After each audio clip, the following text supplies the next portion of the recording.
Vamos meditar na palavra de Deus, então? Convido você a abrir a sua Bíblia. Mais uma vez, eu lembro que não vai ser projetado aqui, tá? Porque a versão que tem ali, ela não condiz muito com uma versão que nós temos. Mas se você quiser, tem Bíblia atrás. Se não me engano, são 16 Bíblias espalhadas pela igreja. Tá? Você pode ficar à vontade, que vai ser uma versão que está condizente com a que eu estou usando. O livro é Ageu. Ageu. Você que é bom de gincana bíblica, vai achar facinho, né? De manhã foi Judas. Pelo culto da manhã, no mês de janeiro, nós vamos estudar todo o livro de Judas e à noite todo o livro de Ageu. Ageu é o segundo menor livro da Bíblia, do Antigo Testamento. Qual é o menor livro do Antigo Testamento da Bíblia? Vocês sabem, não? Sabe, Natan? Qual? Obadias. Muito bem. Você está vendo só, rapaz? E as professoras acham que ele presta atenção na escola dominical. Claro que presta atenção. Ainda mais quando ele aprendeu isso com uma gincana, né, que valia prêmio, né? Aí facilita a vida, né? Ageu, então, é o segundo menor livro da Bíblia. Uma questão introdutória, antes de nós lermos o capítulo 1 de Ageu. Ageu é um profeta que teve um ministério curto, 4 meses de profecia escrita. Não quer dizer que ele só pregou durante 4 meses. Interessante que o livro de Ageu é um dos poucos livros do Antigo Testamento que data exatamente o dia que ele pregou. Então, desde o primeiro versículo aqui em diante, são 4 datas específicas que ele diz o dia que ele pregou, que vai mais ou menos de agosto a outubro de 520 a.C. Eu sei que nós não vamos conseguir discernir exatamente datas, né? O acontecimento histórico. Mas o acontecimento histórico mais importante para nós entendermos o texto é que o povo agora tinha voltado do exílio babilônico, onde Deus disse a eles que para corrigi-los, Deus traria um povo que faria o que com eles? Dominariam, venceriam. Deus deixaria isso acontecer. Quando Abacuque falou isso, o povo ficou meio perplexo. Como que Deus pode usar o ímpio para abençoar o justo? Sim, Deus pode, porque Ele é soberano, Ele faz o que Ele quiser. Quando o seu povo não se submete à sua palavra dele, receberá correção. Então, Deus, para corrigir o seu povo, leva o povo de Israel para permite Nabucodonosor, é uma palavra bonita, Nabucodonosor, a subjugar o seu povo. Vocês lembram com quanto tempo foi isso, o exílio babilônico? 70 anos. Muito bem. Então, uma criança, agora um senhor, a escola dominical está resolvendo, gente. 70 anos de exílio babilônico. Então, depois de 70 anos, Deus desperta um homem chamado Ciro. Vocês lembram de Ciro? Em que livro que fala de Ciro? Esdras. Eu sei que você vai dizer que era Esdras. Então, Ageu está relacionado à história de Esdras. Quando Esdras volta para fazer o quê? Neemias reconstruiu o muro. Esdras reconstruiu o templo. Então, Ageu está pregando nesse tempo onde o povo veio é chamado a reconstruir o templo. Aí, na volta para Jerusalém, retornando do exílio, só que 70 anos depois, quem é que volta para Jerusalém? Volta o povo, mas não voltam as mesmas pessoas. 70 anos é muitos anos, né? Talvez muitos de nós não chegaremos a tanto. Deus sabe todas as coisas. Só que quem volta aquele povo que ouviu histórias do templo. Só que dentre esses, voltam alguns que viram o templo também. Em Esdras fala que quando eles viram o segundo templo construído, porque o primeiro templo é o templo que Salomão construiu, lembra? Davi queria construir, Deus não deixou. Mas ele deixou todo o preparativo para que Salomão construísse. Quando Salomão constrói aquele templo, depois dá umas questões familiares, por questões familiares o governo, a monarquia se divide. Reino do norte, 10 tribos. Reino do sul, 2 tribos. Israel e Judá. E agora, voltando do exílio babilônico, eles voltam para Jerusalém, voltam para Judá, para reconstruir o templo. E as pessoas que viram o primeiro templo, veem aquele segundo templo e dizem, não é a mesma coisa. Por isso que dizem em Ageu, a glória da segunda casa. Que era maior que a primeira. E só que a glória da segunda casa, ela estava apontando não para a casa construída fisicamente, porque aquele templo fisicamente também foi destruído depois. Jesus mesmo, quando chegou, ele bateu assim, Ei, gente, tá vendo esse templo bonito aqui? Que já não era o templo que eles reconstruíram, era o templo de Herodes. O templo de Herodes. Aquele templo que Herodes reconstruiu, justo não ficará pedra sobre pedra. Porque o templo agora não é mais... O templo então, não é mais aquelas questões físicas. É Jesus, a glória da segunda casa. A igreja que Jesus estabeleceu nele é a glória da segunda casa. Hoje, então, não é mais aquele lugar físico de adoração, onde agora nós adoramos Deus em espírito e em verdade, onde estivermos. Então, o contexto de Ageu, para você começar a ler aqui, é o chamado de Deus ao povo para reconstruir o templo. Você não precisa ter vergonha de falar, é o templo, tá bom? Vamos agora à palavra de Deus, Ageu capítulo 1, versículo 1, o capítulo inteiro. No segundo ano do reinado de Dário, no sexto mês, no primeiro dia do mês, por meio do profeta Ageu, a palavra do Senhor veio a Zorobabel, filho de Salatiel, governador de Judá, e a Josué, filho de Josadaque, o sumo sacerdote, dizendo: assim diz o Senhor dos Exércitos, esse povo diz, ainda não chegou o tempo o tempo em que a casa do Senhor deve ser reconstruída. Por isso, a palavra do Senhor veio por meio do profeta Ageu, dizendo: acaso é tempo de vocês morarem em casas luxuosas, enquanto esse templo permanece em ruínas? Portanto, assim diz o Senhor dos Exércitos, considere o que tem acontecido com vocês. Vocês semearam muito e colheram pouco. Comem, mas isso não chega para matar a fome. Bebe, mas isso não dá para ficarem satisfeitos. Põe roupa, mas ninguém se aquece. E o que recebe salário, recebe-o para colocá-lo numa sacola furada. Verso 7. Assim diz o Senhor dos Exércitos, considere o que tem acontecido com vocês. Vão até o monte, tragam madeira e reconstruam o templo. Dele me alegrarei e serei glorificado, diz o Senhor. Pois vocês esperam, verso 9, vocês esperam que fosse muito, mas o que veio foi pouco. E esse pouco, quando levaram para casa, eu o dissipei com um sopro. E por quê? Pergunta o Senhor dos Exércitos. Porque o meu templo permanece em ruínas, enquanto cada um de vocês corre por causa de sua própria casa. Por isso, os céus retêm o seu orvalho e a terra não produz seus frutos.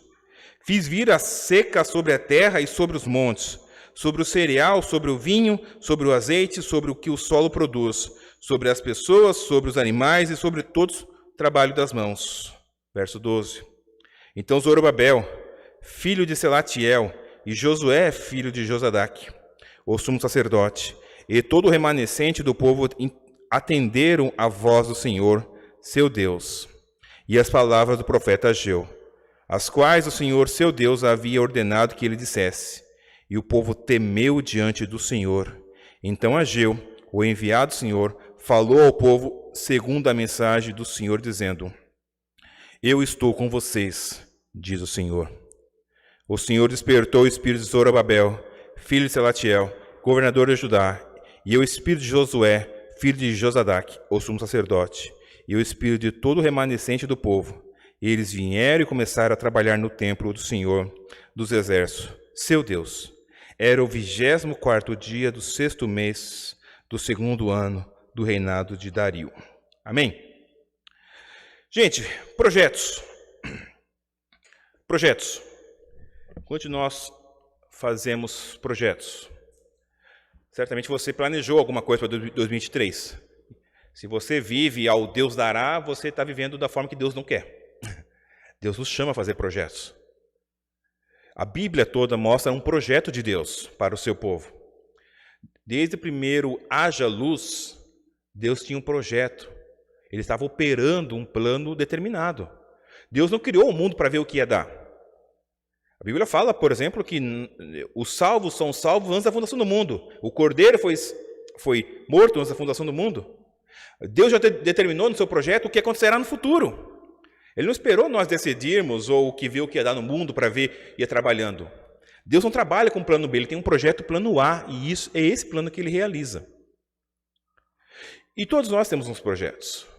Projetos pensamento em acabar a faculdade ou fazer uma faculdade, comprar um carro, comprar uma motinho, comprar um computador novo, é um projeto meu, se Deus quiser, em nome de Jesus, amém? Comprar um notebook novo, que o meu está pedindo já aposentadoria. Comprar uma casa, sair do aluguel, mudar as vestimentas durante esse ano, emagrecer, fazer academia, mudar a dieta. Todos nós temos projetos. Esse povo aqui, então, quando eles voltaram para Jerusalém, eles voltaram com uma ideia de fazer um projeto no novo lugar. Voltamos para a terra do meu pai, a cidade onde eu talvez nasci, mas fui criado lá. Voltando para cá, eu tenho uns projetos a fazer. Só que quando eles chegam, importante destacar também, que quando eles chegam, Jerusalém não é mais a mesma Jerusalém. Você pensa em algo parecido assim.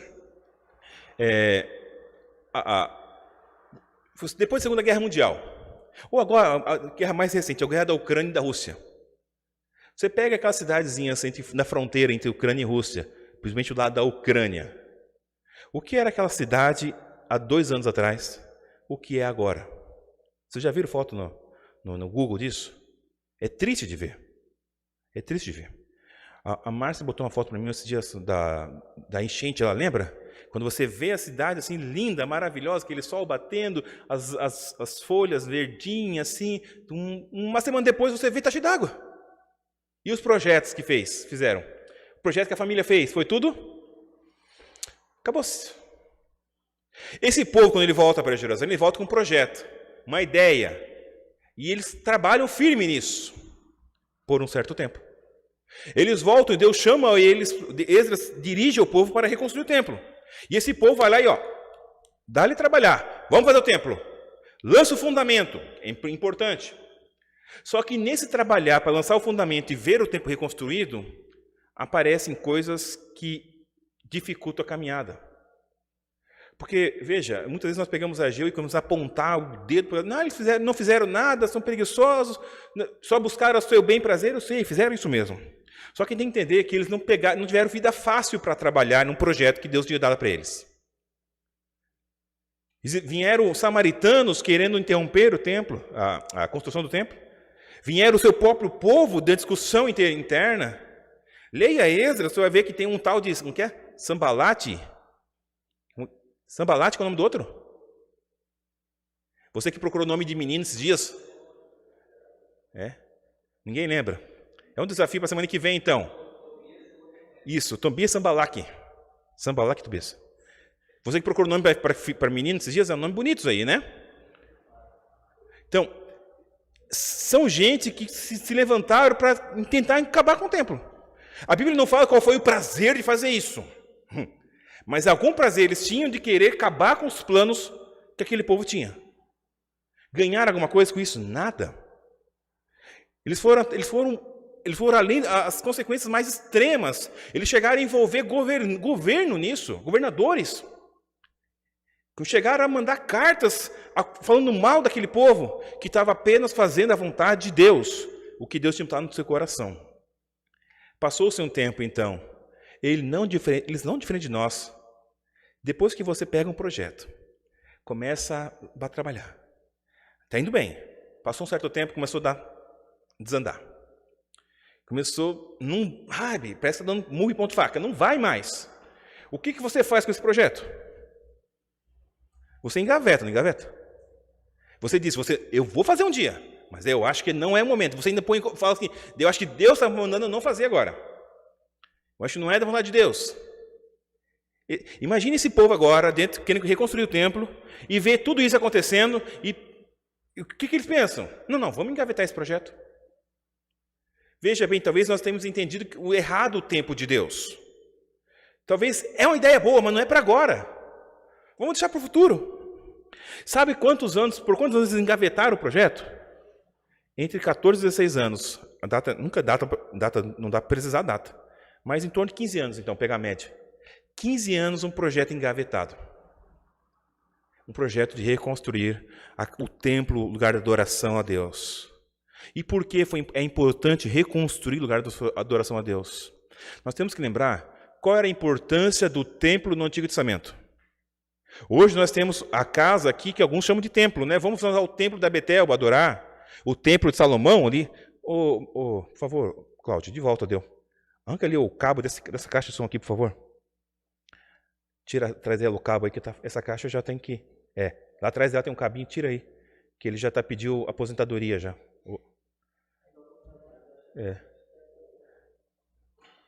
Oi. Ó, agora é aquela lá.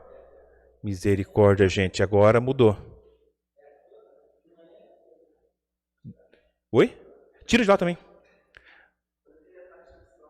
Tira de lá também. Isso. More, gente, tá? Pra gente conseguir uma caixa. Ô, Gustavo.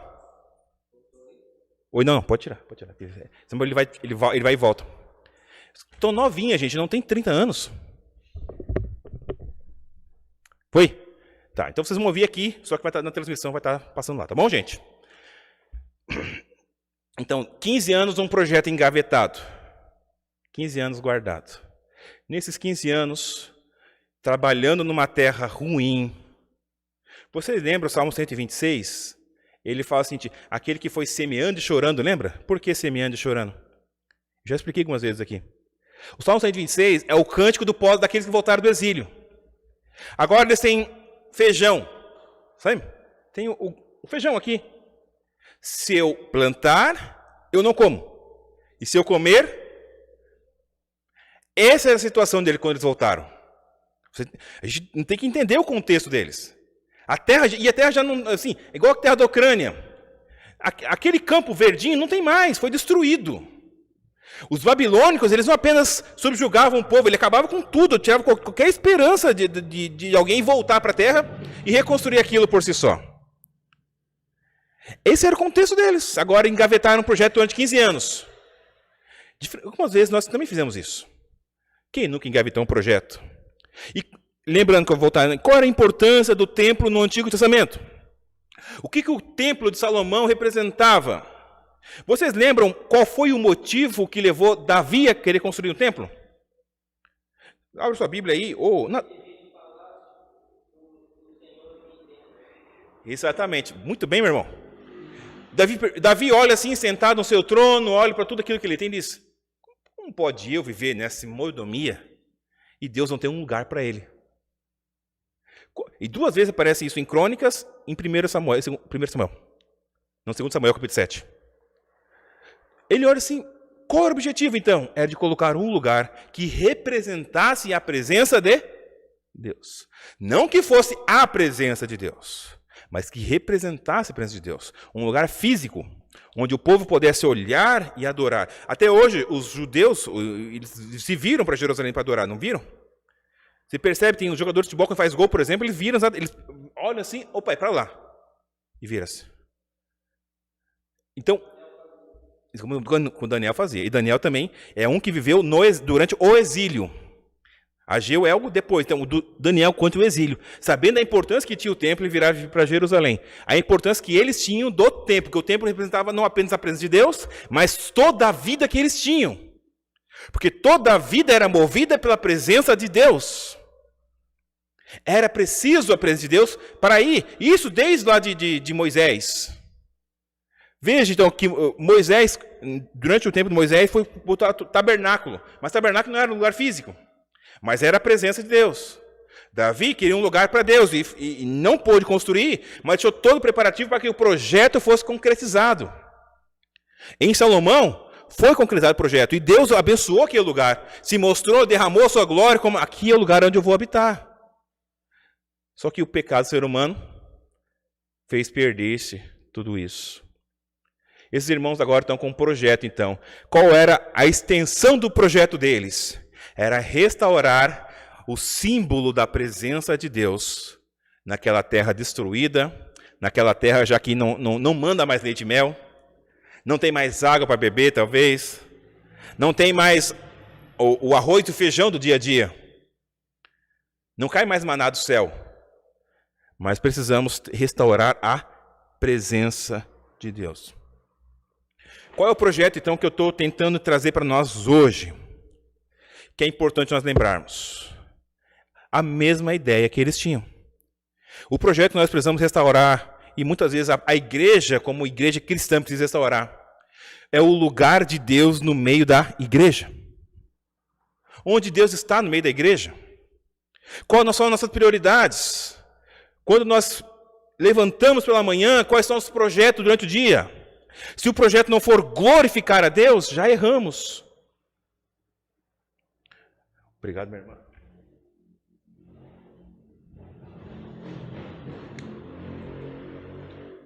Então, todo aquele povo é convocado a rever as suas prioridades. Versículo 3 e 4 diz o seguinte, perdão, versículo 2 primeiro.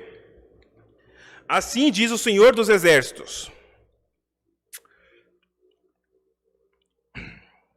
Esse povo diz, ainda não chegou o tempo que a casa do Senhor deve ser reconstruída.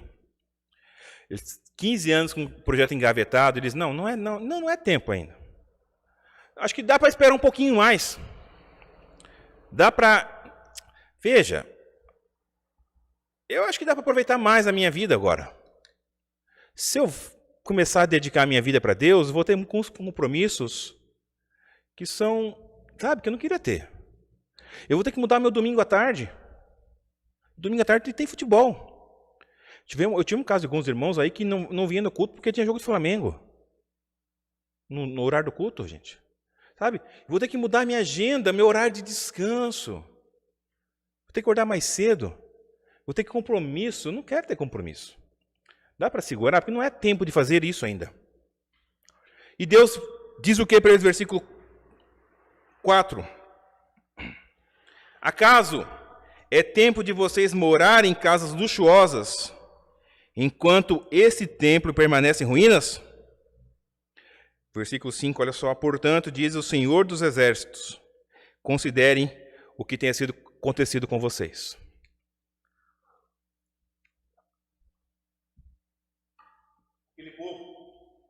Aquele povo trabalhava, não chegava a lugar nenhum.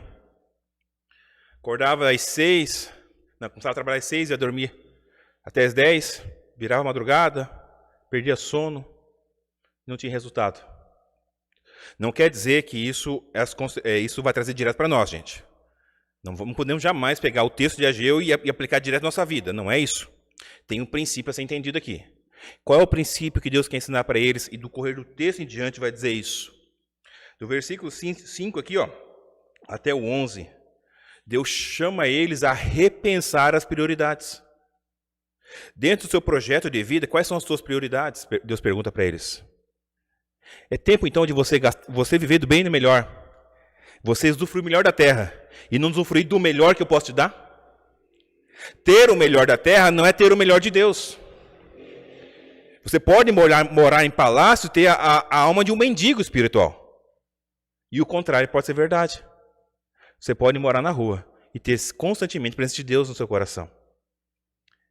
Ter o melhor da terra e a tua vida de prosperidade quer te enganar com isso? Que ser abençoado é ter saúde, é ter carro, é ser empresário. Não é. Ser abençoado, ter a maior bênção que você pode ter na vida é ter a presença de Deus onde você vai. Onde você está. Você acordar na certeza que pertence ao Criador dos céus e da terra. E Ele vai te governar e vai te guiar hoje. Deus chama esse povo a considerar quais são as suas prioridades. Onde você tem gasto tudo que tem? Onde você tem colocado aquilo que Ele tem te dado? Porque o Deus que levou eles, trouxe eles. Levantou Ciro, Dario, levantou homens, governadores para os abençoar. Para trazer. E interessante que essa mensagem é dirigida a 3 níveis de pessoas. Vocês perceberam no texto? Um é o governador Zorobabel. O outro é o sumo sacerdote Josué. Diz o texto, todo o restante do povo. Então Deus quer trabalhar primeiro com aqueles que têm influência sobre todo o restante do povo. Mas não deixa as pessoas comuns como nós fora das questões de rever as prioridades. Então versículos 5 e 7 diz, considere o que tem acontecido com você. Você acha que está tendo o melhor, mas não está. Você acha que está usufruindo do melhor que eu posso te dar, mas não está. Se você não tem a presença de Deus, se você não tem Jesus Cristo, o Espírito Santo derramado em sua vida, você não tem nada. É por isso, e naquele texto, Deus usou a desgraça para mostrar que eles não tinham o que eles achavam que tinham. Eles trabalhavam, a conta bancária entrava dinheiro, mas escorria pelas suas contas, não viam nada. Botavam uma roupa, aquele agasalho, no frio de 0 graus em julho, aqui em Curitiba, botava aquele agasalho de lã e continuava sentindo frio. É o texto disso. Por que isso? É que Deus estava usando aqueles momentos para dizer assim, vocês não têm o mais importante. Nos seus projetos de vida, nos seus planos que você construiu, que você acha que vai acontecer, você não colocou a presença de Deus. Você está morando então em um lugar, o melhor lugar que você pode comprar, mas não está morando no melhor lugar que Deus pode te dar, que é a presença dEle. Que é estar debaixo da presença dEle. Ter a certeza que você pode estar no deserto e está sendo guiado. Você pode passar sobre as águas e estar sendo dirigido. Você pode passar entre as águas e estar com Deus. Aquele povo tinha visto maravilhas, ouvido falar de maravilhas que Deus tinha feito. E o Salmo 126 fala, né? Quando o Senhor restaurou nossa sorte, ficamos como quem? Sonha. Nossa. E a nossa boca se encheu de riso, nossos lábios de júbilo. Só que agora já não é mais assim. Porque eles trabalhavam e não viam nenhum resultado. O Senhor chama assim, vamos repensar. Olha que interessante que Deus fala aqui, ó. Deus dá uma ordem. O que eles têm que fazer? Versículo 8. Vão até um monte, tragam madeira e reconstruam o templo. Dele me agradarei e serei glorificado, diz o Senhor. Qual o chamado que Deus dá a eles, então, é? Reconstrua o símbolo da minha presença. Dê prioridade a mim e as demais coisas serão acrescentadas. Vocês lembram Mateus 6,33? Deus assim, ó, gente, sossegai, reconsidere e vão trabalhar para refazer o mais importante. Então, talvez para nós estejamos refazendo nossa agenda. Que dia você colocou para fazer um jejum para Deus, em consagração, por exemplo? Em que horário do dia tu reservou, mas não, reservou, não é esperar ver se dá. Você reservou para fazer o devocional diário. Em que momento você reservou para fazer a oração por ti, por tua família e interceder pela igreja? Se você não fez isso, você está igual a eles. Usufruindo do melhor da terra, mas não do melhor de Deus. Usufruindo de tudo que você pode conquistar com o seu braço, mas não tudo que Jesus conquistou na cruz, que é a presença de Deus. Gente, aí, nós fizemos isso? Qual é a verdade da nossa vida? Qual é a realidade que nós convivemos diariamente? É que a gente deixa, se der certo, se der, eu vou orar. Porque não chegou o tempo de orar. Acordar pela manhã e entregar o dia ao Senhor. Não chegou o tempo ainda de fazer isso. Durante o dia, caso Deus toque no meu coração, eu farei. É esse tipo de projeto que nós temos. De mandar um WhatsApp de mensagem de um versículo bíblico, uma mensagem de motivação para alguém. Quando reservou para fazer isso? A verdade é que nós não somos diferentes desse povo. Nada diferente. E o chamado que Deus fez a esse povo não é nada diferente que Deus faz para nós.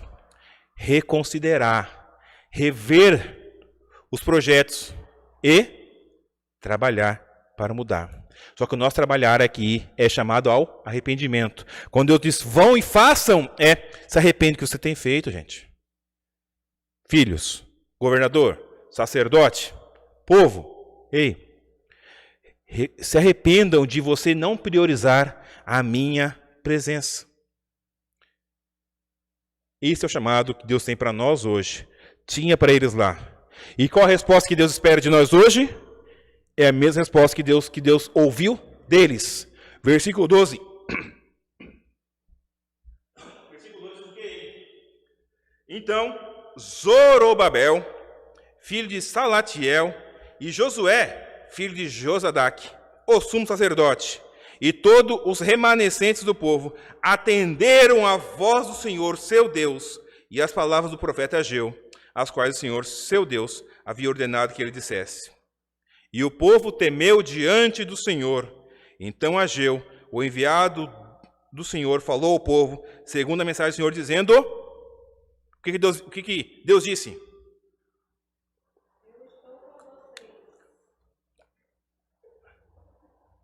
Você não queria ouvir isso de Deus? Eu estou com você. Tamo junto. Você é casado, se você tem família, você tem um amigo de trabalho, quando você passa um momento de aperto e você tem a certeza que alguém está contigo, não é diferente? É diferente. Você recebe aquela notícia ruim do médico, aí você pega o WhatsApp, você primeiro ora a Deus, né? Aí você pega o seu celular, manda o WhatsApp para a primeira pessoa que você confia, não é? Você não vai mandar para aquela irmã da igreja que você é o irmão da igreja, você nunca falou com ele. Você vai dizer para quem você sabe que vai estar com você naquele processo que há de acontecer. Quando você recebe a notícia de você está desempregado, arrumou um emprego, para quem você diz essa notícia? Para quem está junto com você quando você está desempregado, não é verdade? Agora, você ouvir Deus falar contigo, ei, você, ei, estou com você. Por que Deus falou isso? O que houve nessas pessoas que levou Deus a dizer, não, eu estou contigo? Qual foi a base dessa declaração de Deus? Foi arrependimento. Não que arrependimento mude Deus, mas é o que Deus espera de nós. Quando Deus olha para um coração arrependido, que restaura agora, que quer, não, Deus, eu preciso do Senhor.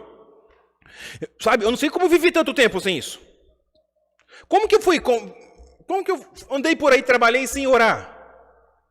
Como que eu fui para a igreja e só sentei e fiquei ouvindo nada e parece que sou seco? Como? Como que eu usufruí a presença de Deus numa dificuldade de luta, de depressão, de ansiedade, de angústia? Como? Eu não sei como viver sem. Agora, porque veja, agora eu escuto Deus falando assim, eu estou contigo. Estou com você. Aquele povo, então, se levantou e foi fazer o mais importante. Porque agora eles entenderam qual era a prioridade. Prioridade era pegar aquele projeto que um dia você engavetou. Afinal de contas, todos nós vimos falar de Deus e achamos que era necessário buscar a presença de Deus. Mas engavetamos. Sim, um dia, talvez, quem sabe, no futuro, quando o Espírito Santo me tocar, no momento que chover granizo e eu estiver no Alasca, passando um calor de 40 graus, naquele dia eu vou. Não é hoje, é agora. É nesse momento que Deus fala contigo. Ei, considere que você tem passado. Em quantos momentos você estava longe da minha presença? Hoje é tempo de voltar à presença de Deus. E usufruir dessa presença maravilhosa. E saber o seguinte, que Deus está conosco. É Ele que diz isso. É Ele que promete isso. Deus promete isso quando manda o Senhor Jesus Cristo para morrer em nosso lugar, pagar os nossos pecados. E o nosso Senhor, antes da cruz do Calvário, diz assim, eis que estou convosco todos os dias, até a consumação dos séculos. E depois do Calvário, ele repete a mesma coisa. Antes do Calvário, ele diz ao orar, quando ele ora, ele diz, eu estou convosco, João 17, não se turbe o vosso coração. Eu estou parafraseando, não é o texto exato, exatamente. João 14, 15, 16, 17, ele diz a certeza que está conosco. E quando ele volta ressurreto, eu estou com vocês todos os dias. Portanto, ide, pregar o Evangelho. Então, meus irmãos, que nós reconheçamos, que você hoje desperte para rever as suas prioridades. Aquele projeto que você engavetou de buscar a presença de Deus, de orar, de ler a Bíblia, de falar para o seu vizinho do amor de Deus, de chegar no mercado assim, ou passar na rua e paz, Senhor, meu irmão. Vergonha que nós temos muitas vezes de falar isso. Eu sou crente, sou evangélico, sou cristão, eu sou filho de Deus. Esse projeto que você teve de um dia servir a Deus de todo o coração, de toda a sua alma, em todo entendimento, que hoje Deus te desperte a botar isso de volta como prioridade na tua vida. Que esse ano seja o ano dessa prioridade. No Facebook nós botamos lá, né, Cláudio? Orando pelo avivamento. Né? Que você ore por isso. É tempo que nós precisamos de Deus, irmãos. Não dá para confiar em político. Não dá para confiar em empregado, em empregador. Não dá para confiar em alguns familiares. Você sabe disso. Porque a Bíblia diz que não podemos confiar em homens. Mas nós podemos confiar em Deus, que está conosco em todos os momentos. Amém?